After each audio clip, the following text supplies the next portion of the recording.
నమస్కారం అండి. మీ పేరు? ప్రేమ్ కుమార్ అండి. ఏం చేస్తుంటారండి? ఆటో చేస్తుంటాను. మీ సొంత ఆటోనేనా? సొంత ఆటో. ఎంతమంది పిల్లలండి? పాప బాబు. ఏం చదువుకుంటున్నారు? అమ్మాయి బీకామ్ అయిపోయింది, బాబు ఐటీ అయిపోయింది. ఐటీ అయిపోయింది.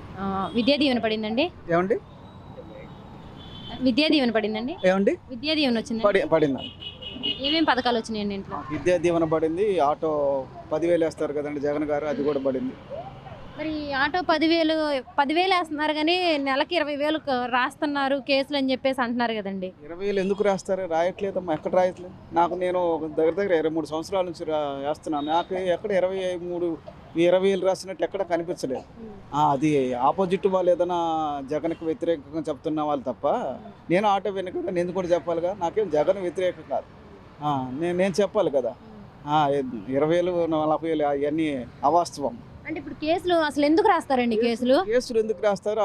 ఇప్పుడు జగన్ 10,000 వేస్తున్నాడు. 10,000 దేనికి? మన సొంత ప్రయోజనాల కోసం కదా వేసేది కాదు కదా. దేనికోసం వేస్తున్నారండి ఆయన? కోసం వేస్తున్నాడు అంటే కట్టుకోలేరని, ఇన్సూరెన్స్ కొట్టుకోలేరని దానికోసం వేస్తున్నారు. వాళ్ళకు భారంగా ఎందుకు ఉండకూడదని ఇంతకుముందు అలాగే వేస్తున్నాడు. ఇంతకుముందు రోజుకు బ్రేక్ అయిపోయిందంటే చంద్రబాబు నాయుడు రోజుకు 50 రూపాయలు కట్టే పరిస్థితి. అప్పుడు నెలకంటే ఎంత అండి? 1,500. దగ్గర ఒక 6 నెలలు అలా కట్టుకోకుండా ఆటో వాళ్ళు ఇచ్చి రావటం కూడా జరిగింది. ఇప్పుడు అలా లేదు. జగన్ పరిపాలన మంచిగా జరుగుతుంది. మరి పథకాలు ఇచ్చేసి జనాలను సోమరిపోతులు చేస్తున్నారని ప్రతిపక్షాలు అంటున్నాయి కదండి. అసలు ఆటో వాళ్ళకి ఎందుకు 10,000? వాళ్ళకి ఎప్పుడు అన్సీజన్ అనేది ఏమీ ఉండదు, ఎప్పుడు ఆటో నడుస్తూనే ఉంటుంది. ఎందుకు అసలు వాళ్ళకి 10,000 వేయాలని అంటున్నారు కదండి ప్రతిపక్షాలు సోమరిపోతులు ఎవరండి? అన్న వాళ్ళు సోమరిపోతులు, కానీ శ్రమపడే వాళ్ళు ఎవరు కూడా సోమరిపోతులు ఎవరు? డబ్బులు ఇవ్వగానే 10,000 ఇవ్వగానే, లేకపోతే 40,000కు ఒక 20,000 ఇవ్వగానే సోమరిపోతులు ఎలాగవుతారు సోమరిపోతులు? ఇప్పుడు ఈ మధ్య వచ్చారు సోమరిపోతులు. ఎలాగంటారు సోమరిపోతులని? అన్నవాళ్ళు సోమరిపోతులు, కష్టపడే వాళ్ళు ఎవరు కూడా సోమరిపోతులు అనరు. మరి ఇంట్లో ఇంకే అంటే డోక్రా రుణమాఫీ అయిందండి మేడంకి? రుణమాఫీ. మీకు సంవత్సరానికి ఎంత వచ్చిందండి? మాకు దగ్గర జగన్ ద్వారా, అంటే ఇప్పుడు పాప చదువు అయిపోయిందండి, జగన్ ద్వారా మాకు వచ్చే అన్నీ వర్తిస్తున్నాయండి. ఇప్పుడు మీరు పిల్లల చదువులు కూడా అయిపోయినాయి కాబట్టి మీరు సంతోషంగా ఉన్నారండి? సంతోషంగా ఉన్నామండి, చాలా సంతోషంగా ఉన్నాం. రాబోయే 2024లో ఎవరు వస్తే బాగుంటుంది అనుకుంటున్నారు? జగన్ వస్తే బాగుంటుందండి. ఎందుకండి? అసలు జగన్ వచ్చారు కానీ పథకాలు ఇచ్చారు, అభివృద్ధి కూడా చేయలేదని అంటున్నారు కదండి. ఇప్పుడు అభివృద్ధి చేస్తున్నాడు కదండి. వైజాగ్లో మొన్న దగ్గర 5-6 కంపెనీలు వచ్చినాయి. వాళ్ళకి అవ్వకముందే ఒక ఎక్కంగానే అభివృద్ధి అవుద్దా? ఇప్పుడు ఆయన 14,000 ముఖ్యమంత్రి చేశాడు. అన్ని హైదరాబాద్లో పెట్టాడు, కానీ మన రాష్ట్రానికి ఏం పెట్టాడు? ఒక లెగిస్తే జగన్ మీద ఆడబట్టం తప్ప రెండో పనే లేదు జగన్కి కానీ ఆ పవన్ కళ్యాణ్కి కానీ. అది ఆయన టీడీపీ ప్రభుత్వం వస్తేనే పేదలకు మేలు జరిగిద్ది అని చెప్పేసి ప్రతిపక్షాలు అంటున్నాయి కదండి. మరి ఈ ప్రభుత్వంలో పేదలకు అసలు మేలు జరగట్లేదు, పేద ప్రజలందరూ ఎస్సీ ఎస్టీ మైనారిటీ వర్గాలు అయితే ఇంకా అన్యాయం అయిపోయారని చెప్పేసి ప్రతిపక్షాలు ఆరోపిస్తున్నాయి కదండి.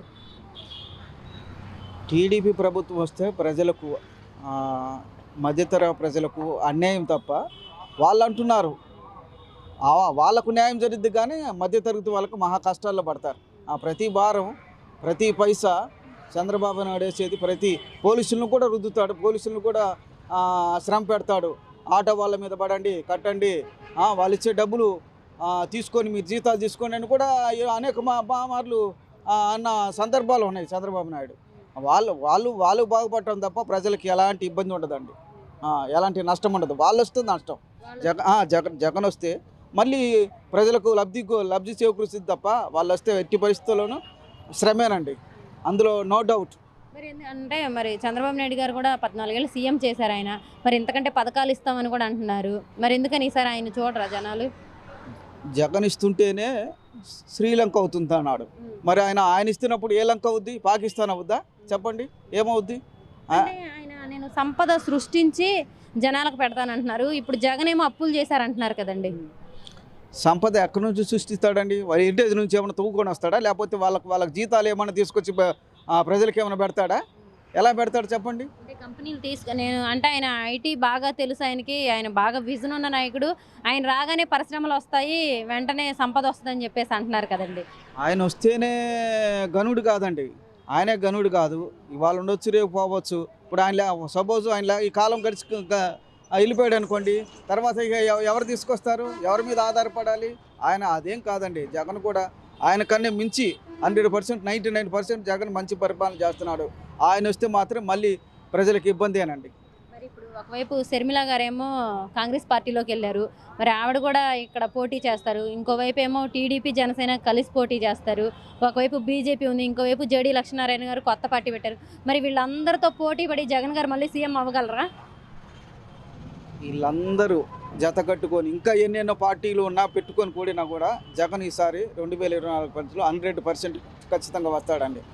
ఎందుకనండి? అంటే ఇప్పుడు షర్మిల గారిని కూడా ఓట్లు చేయలేమంటారా? షర్మిల గారికి కూడా ఓట్లు వేస్తారు కదా జనం. ఆంధ్రప్రదేశ్లో సింపిని ఇస్తరాకు చేసింది కాంగ్రెసేనండి.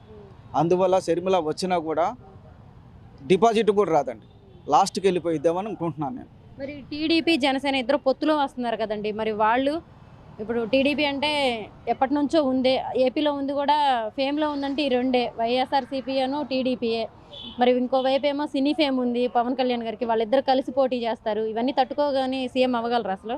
అవన్నీ గ్రాఫిక్స్ అండి. ఇంతకుముందు కూడా వచ్చారుగా, 2019లో కూడా వచ్చారు కదండి, కలిసి కట్టుకొని వచ్చారు కదా. ఎందుకు రాలేదు కదా. ఇప్పుడు ఎవరు ఎంత చెప్పినా వాళ్ళు వస్తాం వాళ్ళు అనుకోవటం తప్ప మేము ఇవ్వాలిగా ఓట్లు. మేము జగన్కే వేస్తాం, జగనే రావాలని కోరుకుంటున్నాం. మరి పవన్ కళ్యాణ్ గారు కూడా జగన్ని గద్దెదించడమే నా ప్రథమ లక్ష్యం అని చెప్పి కూడా ఆయన అంటున్నారు కదండి, ఎన్ని పొత్తులు పెట్టుకొని అయినా సరే. జగన్ అంటే అతను కుమారుడి కన్నా ఇతను ఎక్కువగా అతనుకు పొత్తుగా ఉంటున్నాడండి అతను. జగన్ మన నారా లోకేష్ కన్నా ఇతనే అతని పార్టీ పెట్టుకుంది దేనికండి? అతను గెలవాలనా లేకపోతే పక్కోళ్ళు గెలవాలనా? నువ్వు సీఎం అని పోరాట చేయగానే అది అప్పుడు ఓట్లు వేస్తారు. కానీ ఎవడో పక్కోడి కోసం నీ ప్రయాస ఎందుకండి నీ ప్రయాస? వాళ్ళు కొడుకున్నాడుగా, అతను ప్రయాసపడట్లా, ఇతనే ముందు పరిగెత్తుకొని భుజాన్ని వేసుకొని తెలుగుదేశం రావాలనుకుంటున్నాడు. మరి నీ పార్టీ ఎందుకు? ఈ గంగలు గలపడానిక నీ పార్టీ? దేనికండి నువ్వు పార్టీ పెట్టింది దేనికి? కేకలేస్తే అరిసినంత మాత్రాన ఓట్లు వేస్తారా జనాలు? అది కాదండి. అతను మాట్లాడే తీరు పద్ధతి కరెక్ట్ కాదు. మరి జగన్ అసలు పులివెందల్లోనే ఆయన సొంత ఊర్లోనే ఆయన గెలవడం అని చెప్పేసి కూడా అంటున్నారు కదండి. ఎవరు అంటున్నారండి? ప్రతిపక్షాలు అంటున్నారు కదా. ప్రతిపక్షాలు ఎన్నన్నా కూడా ఇప్పుడు తను పవన్ కళ్యాణ్ గెలవమండి, రేపు ఎక్కడి నుంచి ఉంటాడో ఇంతవరకు లేదు. ఇప్పుడు మూడో జాబితా కూడా వాళ్ళు తయారు చేశారు వైసీపీ వాళ్ళు. నీది ఆదాలి అక్కడ జుట్టు ఏదో తోకేదో నీకే తెలియట్లా, నీకే అర్థం. నువ్వు ఎక్కడి నుంచి ఉంటావో, ఎక్కడ నీకు ఓట్లు వేస్తారు? అసలు ఓట్లే ఇప్పుడు వాళ్ళు లెగిసి గబగబా అరిసే వాళ్ళకే ఓట్లు లేవండి. ఇక్కడ ఓట్లు లేని వాళ్ళు ఇక్కడెక్కడ నించొని వాళ్ళకు ఓట్లు వేస్తారు? అదేం కాదండి. జగన్ 100% ప్రభుత్వం ఈసారి 2024లో ఖచ్చితంగా వస్తుంది.